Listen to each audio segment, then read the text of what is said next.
Abonaran Bang, Abonaran. Abonaran, silakan Bang. Jadi Assalamualaikum warahmatullahi wabarakatuh ya. Waalaikumsalam warahmatullahi wabarakatuh. Saya banyak belajar dari abang-abang, dan saya memang seperti Bang Aristo bilang, saya juga mantan umat terjemahan gitu. Nah, lalu kemudian saya juga ikut senang ngikutin Bang Deki ya. Pendapat saya ada dua ya, mungkin bisa di. Yang pertama begini Bang, jadi beliau itu cara bicaranya kan provokatif ya, menghina gitu. Nah, kalau menurut saya gini, kalau memang Trinitas itu betul gitu, nggak perlu harus provokatif kayak gitu ya, nggak perlu harus kejang-kejang 60%, kejang-kejangnya 60% dia itu Bang. Lalu dalilnya itu cuma dalil receh aja gitu loh, 40% gitu loh. Lalu kemudian pakai istilah bahasa Inggris macam-macam kan gitu, nggak perlu kayak gitulah gitu. Jadi itu yang pertama Bang, bahwa dia itu kejang-kejangnya itu 60% atau 70%, lalu kemudian dalilnya dari receh gitu loh. Lalu kemudian kalau memang itu kalau Trinitas itu betul ya, harusnya bisa sabar, bisa santai. Kan juga kan mereka pakai ajaran kasih ya. Itu yang pertama Bang. Terus yang kedua dia ini kan jengkotnya Trinitas. Dia menurut saya dia hampir tahu tentang Trinitas gitu loh, hampir tahu gitu. Jadi dia sebenarnya tidak tahu persis tentang Trinitas gitu. Nah, mungkin minta izin saya bisa share screen ya Bang ya? Silakan. Oke, makasih Bang. Sebentar ya Bang. Siap.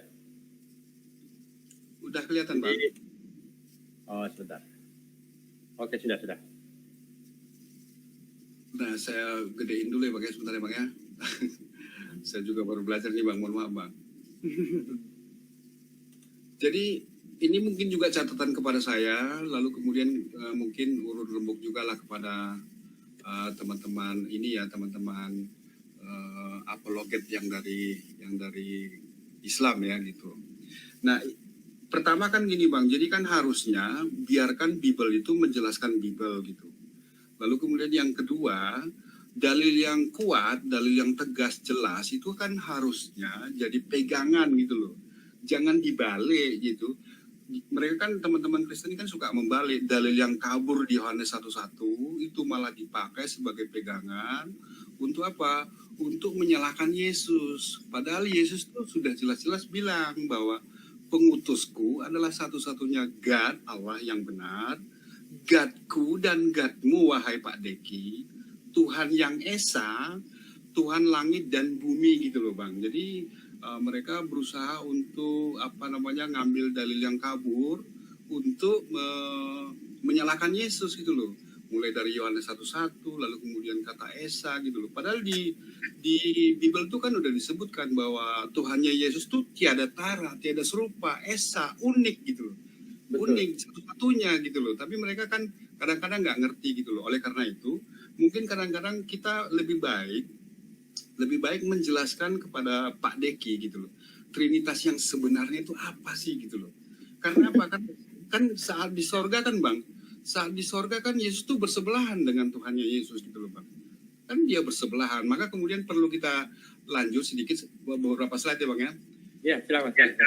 Yang pertama gini Bang, jadi ada yang namanya prinsip Trinitas gitu loh.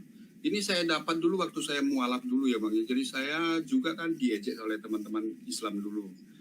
Bang, kamu sih enak, Tuhannya 3, mati 1 masih ada 2 gitu loh. Lalu kemudian saya kaget kan gitu. Lalu kemudian saya mencoba mencari Trinitas gitu loh. Dan ini tidak pernah diajarkan secara lengkap gitu loh kepada kami yang dulu Kristen gitu. Bahkan Pak Deki pun nggak tahu gitu loh.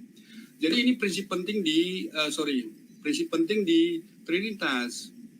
Jadi seperti kata Bang Rizky tadi, agama Samawi kan monoteis ya. Sebenarnya Trinitas itu bukan monoteis Bang, tapi kan monoteis itu mono, satu, teis kan gitu, satu Tuhan kan gitu.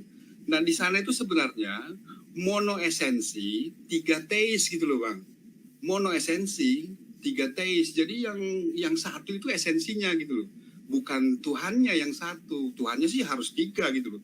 Jadi Bapa adalah God, Anak adalah God, Roh Kudus adalah God, tiga-tiganya harus God. Lalu kemudian God Bapa bukan God Anak bukan God Roh Kudus, God Roh Kudus juga bukan God Bapa. Artinya God Bapa itu tidak bisa menjadi God Anak tidak bisa menjadi God Roh Kudus. Lalu kemudian God Roh Kudus tidak bisa menjadi God Bapa, kan gitu. Jadi sebenarnya kan mono esensi, tiga teis, tiga Tuhan beda terpisah. Toh juga di sorga kan Yesus itu bersebelahan gitu loh, terpisah gitu loh. Kehendak Yesus kan berbeda dengan kehendaknya Tuhan gitu loh. Yesus berusaha untuk tidak disalib, punya kehendak sendiri, sedangkan lalu kemudian Yesus bilang jadilah kehendakmu, kan gitu loh. Artinya tiga pribadi bukan dalam pengertian tiga sifat, bukan dalam pengertian bahwa satu Tuhan berubah-ubah bentuk, sebelian modalisme seperti itu, tapi memang triteis gitu loh, triteis.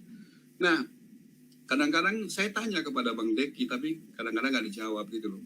Coba buktikan bahwa Trinitas itu bukan triteis gitu. Kan nggak ada, Bang. Jadi mereka kan hanya bilang bahwa tiga Tuhan itu tetap satu Tuhan, kan cuman gitu aja, mereka nggak punya dalil lain gitu. Betul.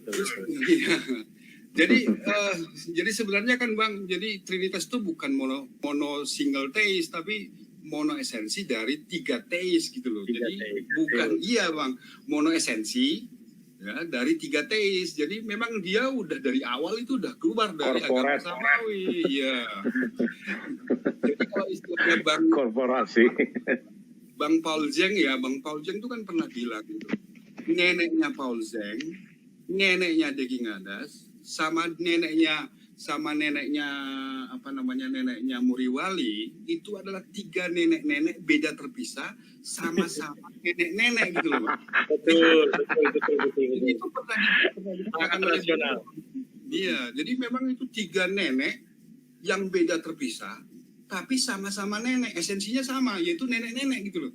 Nah, Bang Deki saya itu dia harus pahami Trinitas itu. Jadi dokternya itu kalau boleh, ini aku ikutan kejang-kejang nih Bang. Jadi coba deh belajar yang benar tentang Trinitas, lalu kemudian sampaikan secara benar kepada umatnya, supaya teman-teman Kristen tuh memang bersengaja jadi politeis gitu loh Bang, bukan karena dia ditipu gitu. Benar sekali. Nah, terus kemudian Bang ini kan ada ini Bang, ada perisai Trinitas ini Bang. Kita ambil yang kiri ya Bang. Kan dia bilang Bapa is God, Anak is God, Roh Kudus is God. Tapi Bapa kan bukan God, bukan Anak bukan Roh Kudus bukan God. Maka kemudian kalau kata Bapa ini, perasa Bapa ini kita ganti menjadi God karena Bapa adalah God, hasilnya sebelah kanan. Pak. God bukan God, tapi God gitu loh. Menarik ini. Luar biasa, mantap. Teruskan Pak. Menarik. Jadi God is God, tapi God bukan God gitu. Sehingga kemudian wajar kalau misalnya orang-orang Kristen kemudian Yesus itu 100% manusia, 100% 100% Tuhan gitu loh. Tapi waktu penyalipan mereka bilang yang mati itu manusia gitu loh. Pertanyaan, Mas, kalau yang mati itu manusia, bisakah darah manusia jadi tumbal dosanya Kris kan gitu? Kan darah itu, penebusan itu kan darah mahal gitu loh. Harus Tuhan. Kalau Pak Pendeta Esra Soru bilang bahwa yang disalib itu Allah itu gitu. Astagfirullahaladzim gitu. tapi ditolak sama Rudi Yohanes itu. Iya. Mohon maaf Bang, saya pakai kata God karena kata Allah itu nama satu-satunya Tuhan yang benar gitu loh kan Bang. Jadi kalau Pak Esra Soru bilang jadi pengganti substitusi itu adalah harus Allah itu sendiri, karena kalau yang lain itu tidak adil gitu loh. Jadi beliau ini sebenarnya Pak Esra Soru ini penganut bidat patrisipasianisme Bang ya. Jadi bidat patrisipasianisme, patre itu ayah, bapak, pasianisme itu menderita, ayah yang menderita gitu loh. Sebenarnya Terus Lucifer itu saudaranya Yesus katanya loh. iya, jadi sebenarnya Bang kalau menurut saya kan gini, jadi kalau God memang God Bapa itu yang mati, lalu siapa yang menjaga dunia ini? Lebih baik sebenarnya, lebih logis kalau yang mati itu adalah apa? Yang mati itu adalah God Anak, sehingga bumi ini masih galaksi ini masih teratur kan gitu. Lalu kemudian masih ada God Bapa yang membangkitkan God Anak gitu loh. Jadi memang harus ada dua, nggak boleh Tuhan itu jadi satu gitu loh. Kalau satu, ngapain mereka capek-capek ngarang Trinitas kan gitu Bang? Kalau Betul. jadi kan mereka harus konsisten nih. Jadi sekali berbohong harus berbohong gitu loh Bang. Tapi Iya, kadang-kadang mereka malu-malu gitu loh.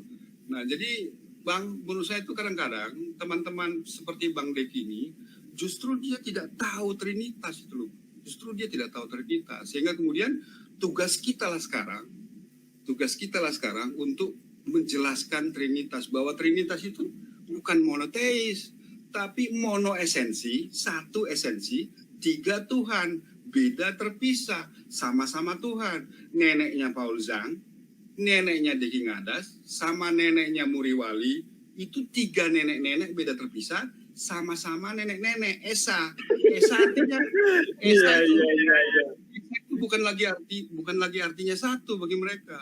Harusnya kan Esa itu artinya unik, tiada tara, tiada serupa. Tapi bagi mereka Esa itu berarti sama-sama gitu loh. Sama-sama Tuhan atau sama-sama nenek-nenek gitu Bang, kira-kira Bang, pendapat saya Bang. Makasih Bang. Ya, sama-sama. Kami juga semua terima kasih ini sudah hadir di sini. Mestinya Bang Habonaran ini dari tadi masuknya, jadi nyambung sama Iya. sama Moreh Rizky gitu. Oh iya Mas Aris, saya nambahkan sedikit Mas Aris, bentar Mas Aris. Saya setuju. Saya setuju yang dikatakan oleh ini ya Pak Habonara ya. Karena gini, saya pernah membaca bukunya Santo Agustin. Santo Agustin ini tentu otoritasnya nggak diragukan ya dalam kekristenan ya. Banyak orang-orang Kristen juga para pakar-pakar cendekiawan Kristen yang mengadopsi pemikiran seorang Santo Agustin. Santo Agustin pernah mengatakan kayak gini, keesaan ilahi di dalam kekristenan itu tidak dilihat dari personnya, tapi dilihat dari esensinya tadi, atau dilihat dari hakikatnya. Memang gitu kan, person di dalam ketuhanan kekristenan, yakni yang Trinitas tadi, itu adalah 3 oknum. Mengatakan sejujur-jujurnya itu Santo Agustin di sana, bahwa itu 3 oknum. Namun esensinya atau hakikatnya, ketiganya ini sama-sama Allah. Dan dia menyimpulkan keesaan ilahi di dalam kekristenan itu tidak dilihat dari personnya, tapi dilihat dari hakikatnya.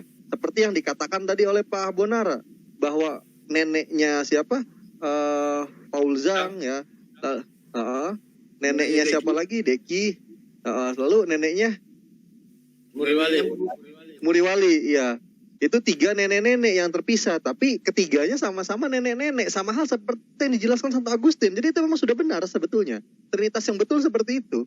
Nah, dan kebanyakan para pengajar teologi ya, yang ada zaman sekarang, itu nggak mengajarkan tentang Trinitas lengkap. Karena saya sendiri ketika saya studi ilmu perbandingan agama, saya juga mempelajari tentang Trinitas, Pak. Karena kalau dalam ilmu perbandingan agama itu, kita mempelajari agama-agama semua itu secara standar yang benar, menurut agama tersebut masing-masing gitu loh. Nah, dan agama-agama tadi kita pelajari secara benarnya, standar benarnya. Dan ketika saya dijelaskan materi tentang Trinitas, itu seperti tadi, seperti yang Pak Habonara jelaskan, seperti juga yang dikatakan oleh Santo Agustin, bahwa keesaan ilahi itu hanya dilihat dari hakikatnya. Memang pernyataan pahit paling mentoknya untuk mereka menyatakan keesaannya harus dengan kejujuran seperti seorang Santo Agustin, dan juga yang dijelaskan oleh Pak Habonara, bahwa Trinitas itu ya memang 3 personnya, nggak bisa dibikin 1. Namun mereka menganggap keesaan tadi ya karena ketiganya memiliki hakikat yang sama, yakni sama-sama Allah. Ya mau nggak mau gitu kan. Ya udahlah, pasrahlah esanya pokoknya di situ. Itu menurut kami, udah paling gitu doang gitu loh. Tapi kalau kita bicara esensi dari kemahaesaan itu sendiri ya, itu nggak bisa disebut esa. Karena kenapa? Saling berbanding semuanya. Jadi nggak bisa disebut esa. Itu menurut kita kalau bicara etimologi ya. Mungkin itu aja tambahan dari saya Pak Habonara. Tambahan dikit Bang. Oh lanjut Bang, silakan. Ya, jadi Jangan ditanya juga nggak apa-apa. sementara yang lain udah pada pulang yang timur ya. Eh, Tambahan ini Bang, jadi kadang-kadang kita memang, mari kita bantu sekalian dalil-dalil Trinitas yang mereka banggakan itu kita pakai beneran gitu loh. Yang pertama Bang, dalil waktu dibaptis, itu kan orang Kristen sering bilang itu kan petunjuk kemajemukan gitu loh. Memang waktu dibaptisan itu ada 3 Tuhan hadir bareng gitu loh. Ada 3 Tuhan hadir bareng gitu loh, dan beda terpisah gitu loh. Lalu kemudian yang kedua, Kejadian 1:26, marilah kita, yang kata-kata marilah kita titik-titik serupa dengan kita, itu sidang ilahi. Jadi Tuhan itu berbicara dengan sesama Tuhan gitu loh. Tuhan berbicara dengan sesama Tuhan gitu loh. Lalu kemudian yang kedua, ya, yang berikutnya tadi, ya, waktu ini juga Bang, waktu di sorga kan itu memang bersebelahan, tidak menjadi satu gitu loh. Tidak menjadi satu. Lalu kemudian ada lagi istilah begini Bang, jadi sekali Trinitas, maka harus Trinitas sampai akhir kan, itu kan tidak berubah. Jadi pada saat di dunia Yesus itu dianggap Tuhan oleh oke, bolehlah gitu. Tapi Tuhan kamu jadi 3, tapi juga pada saat di atas, pada saat di sorga, Tuhannya harus 3 dong. Kenapa? Karena kalau nggak 3 berarti berubah lagi, jadi Sabelian, jadi Unitarian kan gitu. Ya, Unitarian jadi lucu, harusnya harus konsisten gitu loh. Terus kemudian yang berikutnya Bang, yang anu lagi, yang penting lagi, kan Bang Rudi Yohanes kan selalu bilang nih analoginya, bahwa Rudi Yohanes berbeda, bahwa Trinitas itu seperti, katanya, Trinitas itu seperti Rudi Yohanes yang asli, tapi sedang mengirim video gitu loh. Jadi Trinitas itu seperti itu, tetap satu gitu loh. Nah sebenarnya itu Bang Rudi Yohanes ini juga termasuk tidak ngerti Trinitas itu loh. Karena dalam Trinitas itu 3 Tuhan itu beda terpisah, masing-masing punya kehendak sendiri-sendiri gitu loh. Sedangkan videonya Bang Rudi Yohanes kan nggak punya kehendak kan gitu Bang. Itu kan betul-betul mati gitu. Jadi analogi itu nggak pas gitu loh. Analogi itu nggak pas gitu Bang. Itu tambahan Bang, makasih. makasih. Masya Allah, luar biasa. Makin apa namanya, makin malam sebenarnya semakin asik ini. Hanya saja Masya Allah, ini nggak terasa, kita live itu 2,5 jam sudah. More Rizky dan Pak Habonaran. Nah, saran saya memang gini, kedepannya memang di media channel ini memang spesialisasi untuk merespon dari teman-teman sebelah yang kadang-kadang mendiskreditkan Islam, kemudian menghujat para mu'alaf, sehingga saya bangun channel ini. Makanya mungkin harapan saya ke depan, Pak Habonaran sering-sering hadir, atau mungkin Pak Habonaran juga punya channel untuk mengundang kita-kita semua, sehingga ini juga membantu mencerahkan saudara-saudara kita yang baru-baru saja mu'alaf, karena kebetulan saya dan More Rizky ini dan Ustadz Rizky ini bergerak memang di pembinaan para mu'alaf itu. Sehingga harapan saya ke depan Pak Habonaran juga sering hadir, atau mungkin bisa juga bersama-sama kami dalam dalam dunia dakwah ini, kira-kira seperti itu Pak Habonaran. Oke Bang, oke.